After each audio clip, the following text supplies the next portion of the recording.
चक्रव्यूह में हम आज स्वतंत्रता दिवस के उपलक्ष्य में न्यायालय और सरकारी दमन की बात करेंगे। दोस्तों, सबसे पहले आपकी सेवा में स्वतंत्रता दिवस की शुभकामना।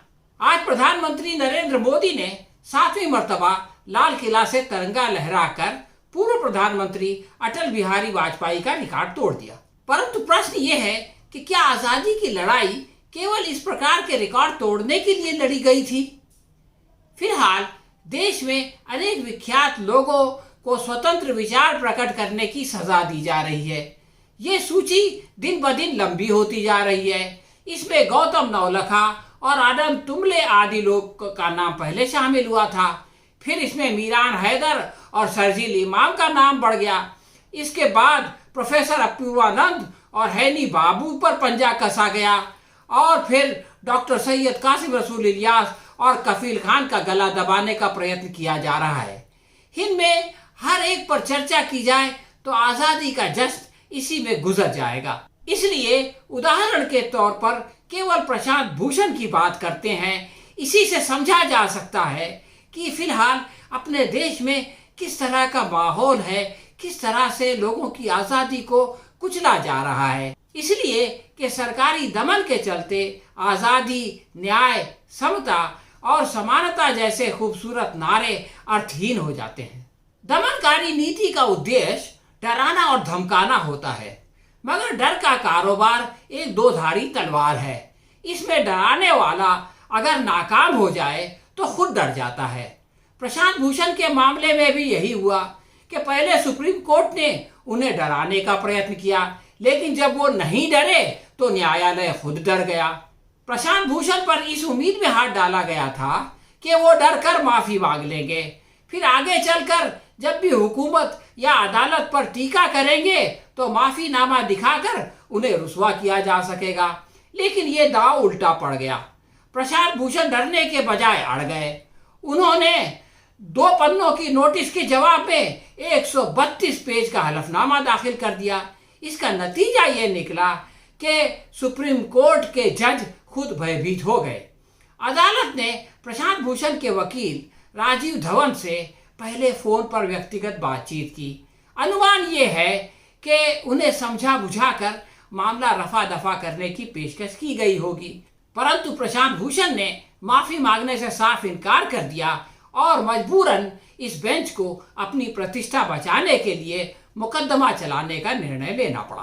कोर्ट अपनी और न्यायाधीशों की प्रतिष्ठा बचाने के लिए ये केस को अंजाम तक पहुंचाना चाहता है, परंतु प्रशांत भूषण का कहना है कि मानहानि की शक्ति का उपयोग नागरिकों द्वारा टीका टिप्पणी को दबाने के लिए नहीं किया जाना चाहिए।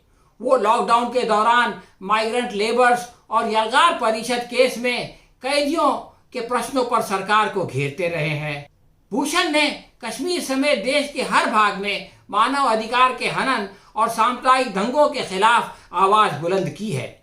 फरवरी 2019 में सीबीआई प्रकरण में अटॉर्नी जनरल ने भूषण के खिलाफ सुप्रीम कोर्ट में न्यायालय की मानहानि का आरोप लगाया था। इस बार प्रशांत भूषण पर भारतीय गणतंत्र की तबाही में सुप्रीम कोर्ट के 4 चीफ जस्टिस को दोषी ठहराने का आरोप है और चीफ जस्टिस एस.ए. बोबड़े पर टीका करने का भी इल्जाम लगाया गया है। Chief justice एस.ए. बोबड़े के चित्र पर उन्होंने लिखा था, कोरोना काल में हेलमेट और मास्क के बगैर मोटरसाइकिल की सवारी की, जबकि अदालत को लॉकडाउन में रखकर जनता को न्याय के अधिकार से वंचित रखा। एक और ट्वीट में प्रशांत भूषण ने लिखा, भविष्य में इतिहासकार जब इन 6 वर्षों के दौरान इमरजेंसी की घोषणा के बिना देश में लोकतंत्र की बर्बादी लिखेगा तो 4 भूतपूर्व जजों का उल्लेख जरूर करेगा। जस्टिस अरुण मिश्रा की बेंच फिलहाल प्रशांत भूषण को 2009 में दिए गए एक इंटरव्यू की भी समीक्षा कर रही है, जिसमें प्रशांत भूषण ने कई भूतपूर्व जजों को भ्रष्ट कहा था। यानी 16 भूतपूर्व जजों में से आधे लोगों को उन्होंने भ्रष्ट कहा था। प्रशांत भूषण ने जजों के संबंध में भ्रष्टाचार के शब्द का उपयोग केवल घूसखोरी के लिए नहीं बल्कि आमतौर से जनरल अर्थ में किया था। प्रशांत भूषण के खिलाफ मानहानि केस में सीनियर वकील दुष्यंत दवे ने कोर्ट से कहा कि इस टीका को सकारात्मक तौर पर देखा जाए। इसका उद्देश्य न्यायपालिका की आजादी को दागदार करना नहीं बल्कि इसको बेहतर बनाना है। उन्होंने कहा कि प्रशांत भूषण के ट्वीट को इस नज़र से देखा जाना चाहिए कि न्यायपालिका की उपयोगिता धीरे धीरे कम हो रही है, लोगों का इस पर से विश्वास उठता जा रहा है। दुष्यंत दवे ने इस संदर्भ में 12 जनवरी 2018 को जस्टिस मदन बी लूकर और जस्टिस कुरियन जोसेफ के खुलेआम टीका का उल्लेख किया। उन्होंने कहा था कि सुप्रीम कोर्ट का कामकाज ठीक नहीं चल रहा है और ऐसी चीजें हो रही हैं जो नहीं होनी चाहिए। दवे ने अदालत से पूछा कि जब आप ये महसूस करते हैं कि सुप्रीम कोर्ट में सब कुछ ठीक नहीं है तो अपनी राय को अपने तक सीमित रखना गलत है और ऐसे में क्या इसको प्रकट करना न्यायालय की मानहानि कहलाएगा। भूतपूर्व कानून मंत्री शांति भूषण ने कोर्ट में कहा कि वो अपने बेटे प्रशांत भूषण के बदले जेल जाने के लिए तैयार हैं।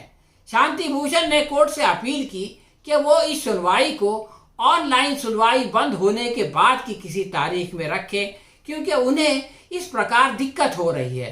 राजीव धवन और कपिल सिब्बल ने भी कहा कि जब 11 साल विलंब हो गया है तो कुछ दिन और सही, लेकिन कोर्ट ने इसे अस्वीकार कर दिया और 17 अगस्त की तारीख तय कर दी जबकि वो इस बारे में अपना फैसला सुनाएगा। अदालत ने शांति भूषण को नसीहत दी कि वे बुजुर्ग हैं, तर्क देने के बजाय भावुक हो रहे हैं, इसलिए वो पैरवी न करें। शांति भूषण वो वकील है कि जिन्होंने इंदिरा गांधी के खिलाफ मुकदमा लड़ा था और इलाहाबाद में उनके चुनाव को रद्द करवाया था। इसकी वजह से इंदिरा गांधी को इस देश में इमरजेंसी लगानी पड़ी। उसके बाद पहली मर्तबा एक गैर कांग्रेसी सरकार केंद्र में आई और उस जनता सरकार में शांति भूषण कानून मंत्री थे। उस महान व्यक्ति की इस तरह से अवहेलना की गई कि आप जो है वो भावुक हो रहे हैं और आपके पास कोई तर्क नहीं है। होना तो ये चाहिए कि सुप्रीम कोर्ट के खिलाफ मानहानि का मुकदमा दर्ज किया जाए। शांति भूषण की बात को ये कहकर टाला जा सकता है कि वो प्रशांत भूषण के पिताश्री हैं, लेकिन उनके अलावा 16 मशहूर सामाजिक कार्यकर्ताओं ने भी अदालत से प्रशांत भूषण के खिलाफ मानहानि का मुकदमा खत्म करने का अनुरोध किया है। उनका कहना है कि अगर कोर्ट प्रशांत भूषण को सजा देता है तो वही सजा उनको भी दी जाए। ये गुहार लगाने वाले कोई मामूली लोग नहीं हैं। इनमें अरुणा राय है, जयंती घोष है, शांता सिन्हा है, एएस शर्मा है, पी साईनाथ हैं, टीएम कृष्णा है, जगदीप एस छोकर हैं, अंजलि भारद्वाज हैं, प्रभात पटनायक हैं, बेजवाज विल्सन है, निखिल डे, देव मुखर्जी, वजाहत हबीबुल्ला, सैयदा हमीद जैसे प्रसिद्ध लोगों का इसमें समावेश है।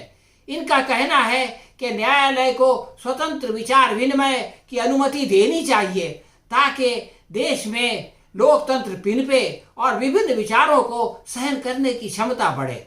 सच तो ये है कि सहनशीलता के बिना स्वतंत्रता और जनतंत्र खोखले नारों के सिवा कुछ नहीं है। आजकल की दमनकारी वातावरण में यही स्वतंत्र दिवस का सबसे महत्वपूर्ण संदेश है।